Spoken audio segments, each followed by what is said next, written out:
Cheers, tapi welcome back to my channel, Aldi. Dan hari ini kita berada di set yang agak beda karena ya ini adalah set di kampung, di rumahku, di kamarku yang di kampung. Ya tahun ini aku mudik dan untung aja nggak dicegat polisi di tengah jalan ya kan. Kalau tidak saya tidak akan berada di sini, saya akan diisolasi. Seperti janjiku kemarin, di video kali ini kita akan membahas anime apa yang aku tonton di spring 2021 atau di musim ini, dan akan kita bahas satu-satu apa pendapatku di beberapa episode awal dari anime tersebut. Sebenarnya video-video kayak gini tuh cocoknya mungkin aku posting di awal gitu, misal di kayak minggu kedua atau minggu ketiga dari rilisnya anime-anime di musim tersebut, karena ya sekarang sudah pertengahan musim, beberapa anime itu sudah masuk ke episode ke-6 mereka, dan bisa dihitung udah cukup jauh lah, agak telat lah aku bikin video ini, tapi kita akan langsung buat aja karena ada yang request dari kalian.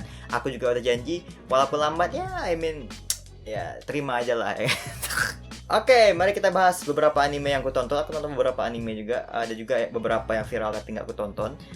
Ya, karena mungkin nggak cocok untuk aku aja. Tapi beberapa anime yang aku tonton itu antara lain salah satunya adalah Tokyo Revenger yang kalian bisa tonton di Muse Indonesia.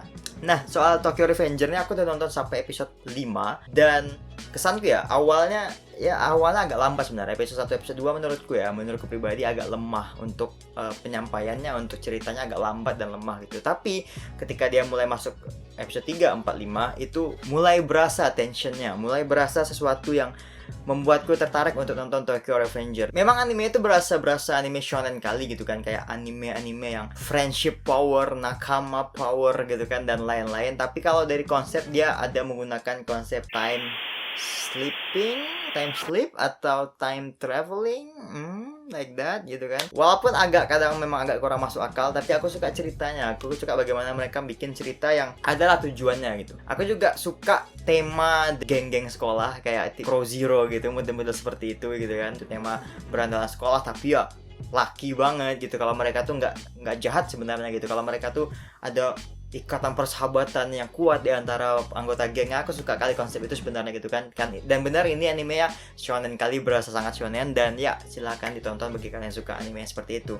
Next juga yang aku tonton di Muse Indonesia itu adalah Super Cup, yang menceritain tentang seorang cewek yang membeli motor cup, membeli motor baru gitu kan, dan mengalami pengalaman baru bersama dengan motor tersebut. Aku nggak dapat feeling terlalu hype soal anime ini. Aku baru nonton 1 episode loh gitu. Aku nggak ada feeling untuk lanjut ke episode selanjutnya gitu, karena menurutku aku ngantuk. Agak ngantuk sih aku nontonnya gitu kan. Tapi ya bagi kalian yang suka slice of life, bagi kalian yang suka anime-anime yang kayak gitu ya silahkan ditonton Super Cup. Oke, anime selanjutnya yang aku tonton itu ada Nomad Megalobox 2. Nah, mungkin beberapa kalian nggak tahu kalau aku sangat suka Megalobox. Aku sangat suka vibe yang dibawa oleh Megalobox di season pertamanya. Hanya saja ceritanya menurutku agak sedikit monoton di akhir-akhir season pertama, dan agak sedikit ketebak lah ceritanya di season pertama.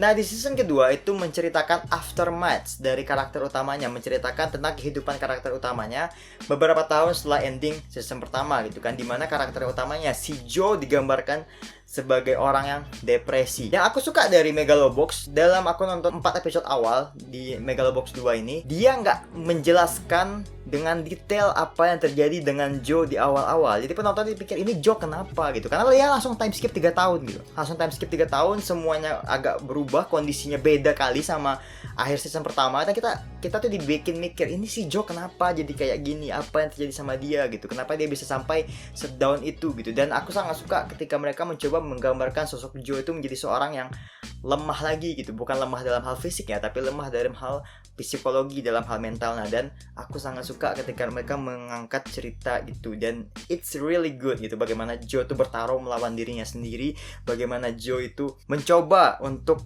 melepas masa lalunya gitu. Aku sangat suka ketika anime itu nggak straightforward gitu, ketika sebuah anime atau sebuah manga itu nggak langsung to the point untuk menyampaikan apa maksud mereka. Dan aku sangat suka Megalobox. Aku nonton 4 episode dan aku sangat suka sejauh ini, dan aku bakal lanjut nonton Megalobox. Next adalah salah satu anime yang aku jumpa di Netflix, karena kayaknya original Netflix ya. Itu namanya Yasuke. Nah, Yasuke ini menceritakan tentang zaman di Jepang, di zaman setelah atau pasca jatuhnya Oda Nobunaga. Kalau kalian tahu, Oda Nobunaga adalah salah satu penguasa terbesar dalam sejarah Jepang waktu itu yang bertujuan untuk menyatukan Jepang.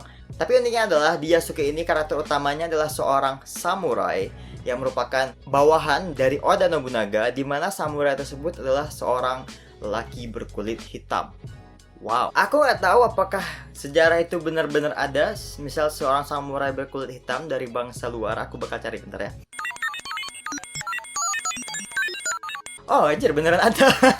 Oke, ini kita masukkan gambar si Yasuke. Ternyata beneran ada dan bener-bener ada di kisah nyata Jepang gitu kan. Tapi di anime ini dilebih-lebihkan gitu kan. Di cerita animenya ditaburkan bumbu-bumbu agar makin lebih seru lah, lebih dibikin fantasi ya. Lucunya aku nonton 2 episode anime ini dan menurutku yang bikin anime ini agak-agak mabuk sih, serius. Yang bikin konsep dasar cerita anime ini agak mabuk, serius aku itu. Di anime Yasuke itu ya memang zaman Jepang, zaman samurai, kayak perang-perang segala macam. Ada Gundam, boy, ada robot, ada mecha di situ, ada robot.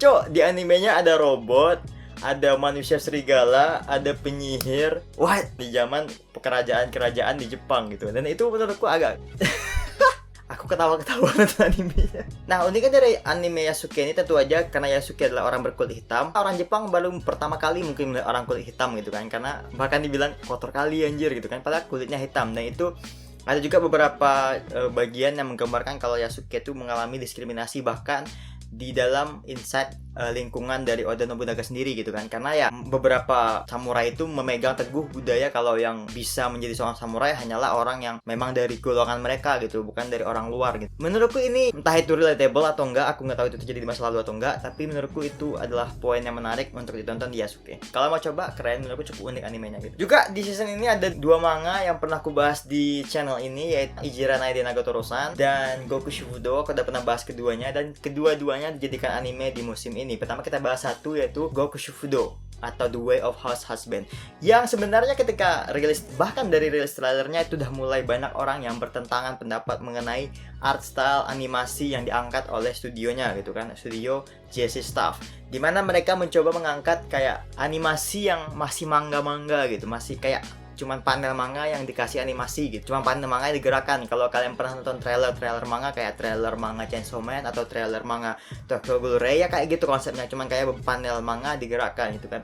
Dan direktornya sendiri itu berkata kalau memang mereka sengaja bikin seperti itu untuk mengangkat komedi dari Goku Shufudo ke penonton anime gitu kan, dengan tidak menghilangkan patahan-patahan manganya atau lawakan-lawakan manganya yang menurutnya lebih cocok dengan style animasi seperti itu. Aku sendiri tuh merasa sebenarnya nggak terlalu masalah kan soal itu, karena menurutku masih bisa menyampaikan komedinya dengan baik. Aku masih ngakak nontonnya walaupun aku udah pernah baca, tapi aku masih ngakak nontonnya dan menurutku nggak salah sih gitu kan, tergantung orang kebiasa atau enggak untuk menikmati art stylenya. Next itu Nagatoro-san, juga salah satu anime yang aku suka karena I like Nagatoro-san, tapi serius aku agak expect kalau suara Nagatoro bakal kayak gitu, agak annoying gitu menurutku. Kalau manga kan kita bayangin sendiri suaranya, kita nggak tahu suara kayak apa gitu kan. Tapi pas aku nonton animenya ya agak kesel. Untuk kalian yang mau nonton Nagatoro, aku saranin kalian nonton itu 2 episode, karena 1 episode aja itu nggak cukup untuk kalian untuk tahu gambaran Nagatoro ini seperti apa gitu kan, si Nagatoro ini kayak gimana orangnya gitu kan. Kalian harus nonton 2 episode deh gitu kan, supaya kalian ngerti apa poin yang bikin banyak orang suka sama Nagatoro itu. Dan aku sangat suka animenya, aku nggak masalah dengan adaptasinya. Dan ya, next anime lain yang baru aku tonton itu adalah To Your Eternity, atau bahasa Jepang aku nggak tahu, ada animenya. Jadi To Your Eternity ini menceritakan tentang makhluk yang diturunkan ke bumi dan dia bisa menjelma menjadi wujud benda atau makhluk hidup lain gitu kan. Di episode pertama dia jadi batu, terus kemudian jadi serigala dan lain-lain, kemudian gitu kan. Aku nggak mau ceritakan lebih lanjut karena agak spoiler memang gitu kan. Dan dari awal pun, bahkan sebelum episode 1 berakhir, aku tahu kalau anime ini bakal jadi anime sad. Dan ya bener aja animenya jadi anime yang agak bener, ini seru untuk ditonton. Aku sangat suka animenya, aku sangat suka bagaimana ceritanya berkembang. Tapi aku sadar kalau itu bakal jadi set di ujungnya. Bahkan di episode 1 pun ada sesuatu yang terjadi dan kokoro itai. Agak beda lah dibanding anime yang lain, dan silakan ditonton. Vibe-nya tuh mirip-mirip vibe Mushishi dan juga mirip-mirip vibe kayak anime-anime dari Ghibli. Terus anime lain yang nggak aku tonton yang cukup rame itu ada Osamake. Hanya aja masih belum lagi untuk anime romance bagi aku. Dan salah satu lagi yang cukup viral di musim ini adalah Kucukur Janggut Gadis SMA Aku Pungut. Yes, itu literally judul yang ada di Muse Indonesia. Bangsat kok admin Muse. Judulnya lucu anjir. Cukup viral, romance, agak drama, dan ya kalau kalian suka yang kayak gitu silahkan ditonton. Satu lagi anime yang aku cari kemarin adalah remake dari Shaman King. Karena salah satu penonton di channel ini menyarankan, oh tonton dong remake Shaman King. Tapi ketika aku cari, katanya kan ditayangin di Netflix gitu kan. Tapi ketika aku cari di Netflix nggak ada gitu. Terus aku cari tahu kenapa nggak muncul. Ternyata dia masih terbatas di Netflix Jepang aja. Aku nggak tahu alasan apa, entah karena kontraknya seperti itu, aku nggak ngerti gimana ceritanya. Tapi katanya hanya ada di Netflix Jepang, belum ada di Netflix global gitu kan. Jadi kayaknya kita bakal harus nunggu dulu untuk nunggu animenya ada di Netflix. Jadi ya mungkin itu aja beberapa anime yang aku tonton. Emang nggak banyak. Kalau animenya nggak klik di selera aku nggak aku tonton. Itulah intinya gitu kan. Kalau kalian mau request anime atau manga yang perlu aku tonton, kayak, wih bang, sayang kali ente lewatin anime ini, silahkan di komen di bawah. Jadi kita bakal bahas kalau menarik di video-video selanjutnya. Jadi itu aja mungkin untuk pembahasan anime Spring 2021. Klik lagi kalian suka, komen pendapat kalian di bawah, dan sampai jumpa di video selanjutnya. Jane.